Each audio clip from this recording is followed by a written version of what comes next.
Hey, all, welcome back to SLB Drinks. I'm Kurt. This is Trent. I got something new for you today, something different, a little bit outside the box.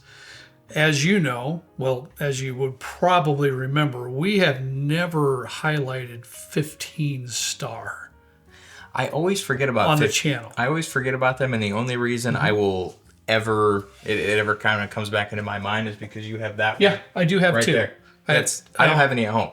Okay, I have two bottles here down at the basement bourbon bar. I have this one here. What's that? Fine Age Spirits. I think that's like a Platinum? 9, 12, and 15, or I don't know. What's a blend? It's a blend. Okay. These guys do masterful jobs blending, sourcing, and blending. That's a great bottle. I do have a rye whiskey that I'm very fond of down here in the bottom. You should try that. Have you ever tried it yet? No. It sits down there on the shelf. I'm going to try it after this video. From 15 Star. All right. But the key to all this is 15 Star is not cheap, Trent. There's some of the releases are most definitely 100 plus, and there are some that are 200 plus. Oh, gee. Okay. For sure. It's a little cost prohibitive for some. Correct. Yeah. So I'm not on the, you know, I'm not grabbing them every time I come around the store. However, I did go into B Liquors into this week because I'm trying to prep a little bit for what we have here in August. And since we were gone so much in July, we had the series, we had everything going on. We had our plan in place. So I'm kind of gearing my mind towards what can we do for coming up here in August. Yeah. And Harry pointed these out to me, and you know Harry. I do know Harry usually points out everything in the store. He does. But this one kind of caught my attention because this is the first sub $100 releases that 15 Star has ever done, and they're labeled First West. So this is a 15 Star product. There's a small batch, and then there's an 8-year. Okay. The small batch is $60. The 8-year is $80. Again, not cheap. However, from 15 Star, that's a reasonable price range for what they usually produce. I kind of put them in the same category as Found North. Sourcing, I could see blending, kind of a boutique type blender. Boutique's a good word. That do a really fantastic job. Yeah. But you're going to pay for it as well. Yeah. You're going to pay for it. Well, that's exciting to hear that they decided to come out with a more efficiently priced, less than $100 blend. Yeah, and I wanted to get this out to the folks because I'm sure there's a lot of you out there that are very familiar with 15 Star and the quality that they usually produce.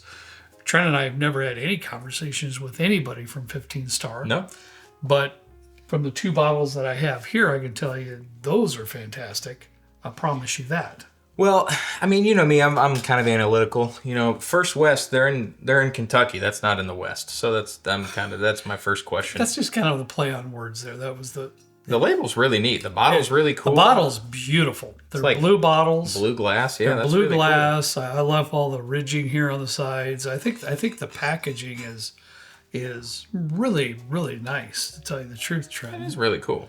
Now the small batch there, you can read on there, Trent, on the back here. It's a blend of 5, 6, and 7-year-old Kentucky straight bourbon whiskey. Okay, you can read that right here on the label, which I do appreciate. I will say this, one thing I'm missing, both the rye and this bottle back here does say non-chill filtered. These do not say that. Shame. But shame. Then again, it's 102 proof. 102 proof, yes. Now, I did read somewhere where 15 Star is producing some of their own distillate. I did not know that. I did read where, and then it was kind of hazy.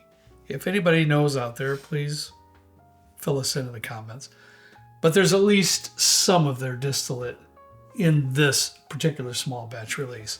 From what I read, I couldn't really 100% say it's all their distillate, but I can be confident to say some of their distillate is in this particular product. Well, did you see the part where it says including heritage red, white, and blue corn bourbon for extra flavor? Yeah, there's a lot of writing on their labels, which I certainly appreciate 100%. They do their own distillate. They do concentrate on their heirloom grains. I like when distilleries use different corn varieties. I do too. It's fantastic. Like Jimmy Red or Whiskey Acres or anybody that's doing blue corn. In Glens Creek, our buddy David came out with the Cobb. Yeah, that's red, white, and blue Cobb. It was great. I love that too. It smells fantastic. Yeah, blended with our own proprietary corn. Yeah. So we'll see. I don't know. I have no idea other than I thought it looked extremely interesting. Less than $100. Not cheap. Understand. Not cheap. But this one's about $60. We're going to taste right now. Man, that's crazy smelling. Yeah. It's a little bit, and I would really be curious. I would love to do a blue corn bourbon blind, like Smoke Eye Hill, Whiskey Acres, and a couple of, because I usually get a sulfur note from really? blue corn whiskey. Yeah, I do. This is very corn, not very, it's corn heavy, but in a delicious way. It smells wonderful. It smells somewhat sweet. It does. Like an I don't even want to say sweet corn because it's not that much corn, but you could tell it's kind of corn forward. It smells like buttered corn. Yeah, yes. Like an elote without the spice. In a great way. In a great way. I'm okay. Yeah. It's not real layered. It's not deep. No. It's not rich, but it's sweet. Pretty darn good.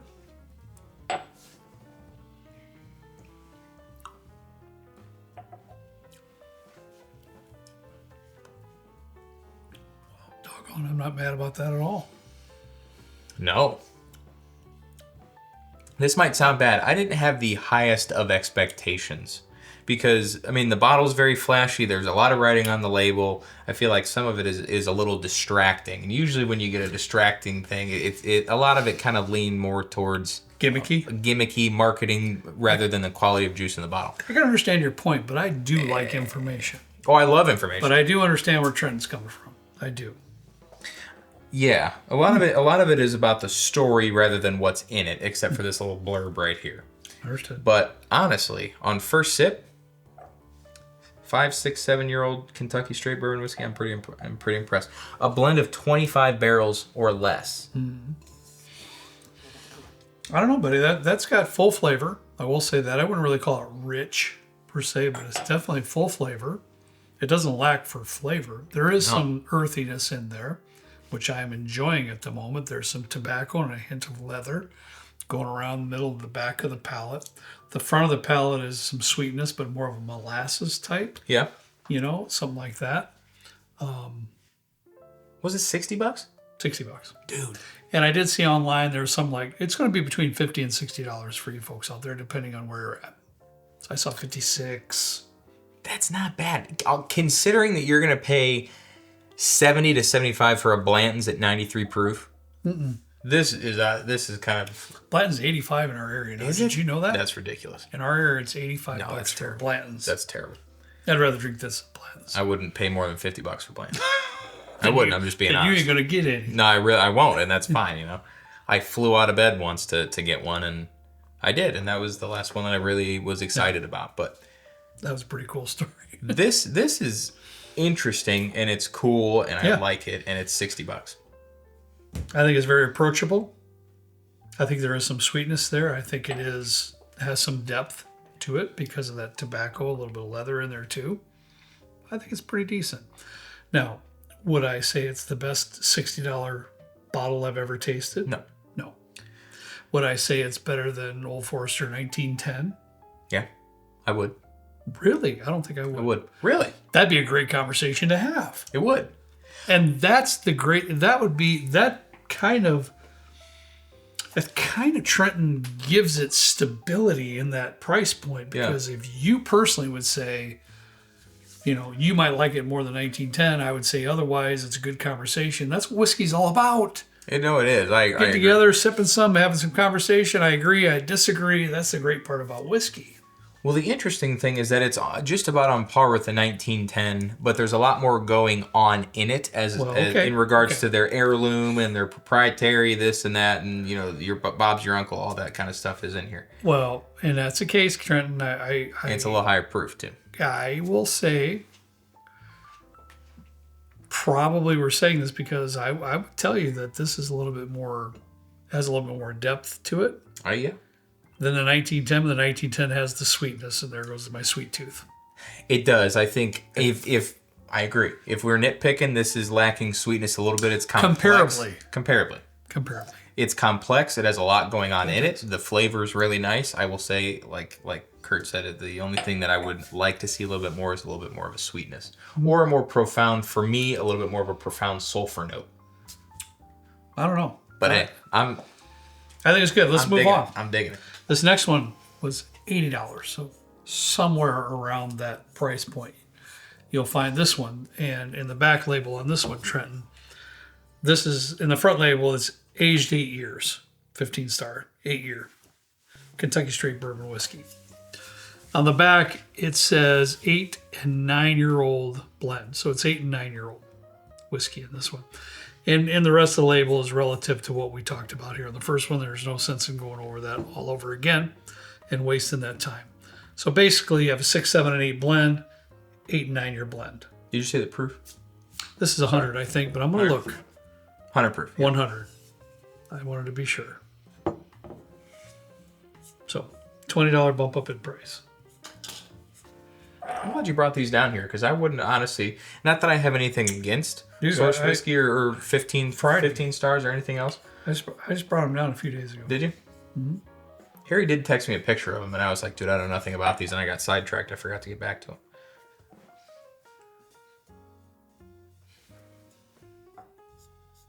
Sparkly. Sparkly? I don't know. You know what? This one has a little bit more sweetness. The sweetness in this on the nose is very nice. I wanted to wait a few seconds here to get, but at the moment I kind of like the nose on this one better. Do you? Okay, I might be the opposite. This has a little bit of buttercream going along with that for the sweetness. I will say that. If you go back to this one and smell it, it straight up smells like a tub of corn with butter in it. Maybe that's crazy. Maybe that's why I like it. That's crazy. Put a big old tub of butter with corn in it. Nah. Come on now, Trent. Come on, buddy. I do really like the nose on this one. I will say I think I like this a little bit more than this one. I think there's a little bit more of a depth of a nose profile as opposed to this one. Gotcha. But it's interesting that these are only 2 I'm not complaining because there is a little bit more sweetness in this one that I found in here. Getting like black cherry on this one a little bit. Okay. Try to find it. Or something. Dark. It's darker. Mm-hmm.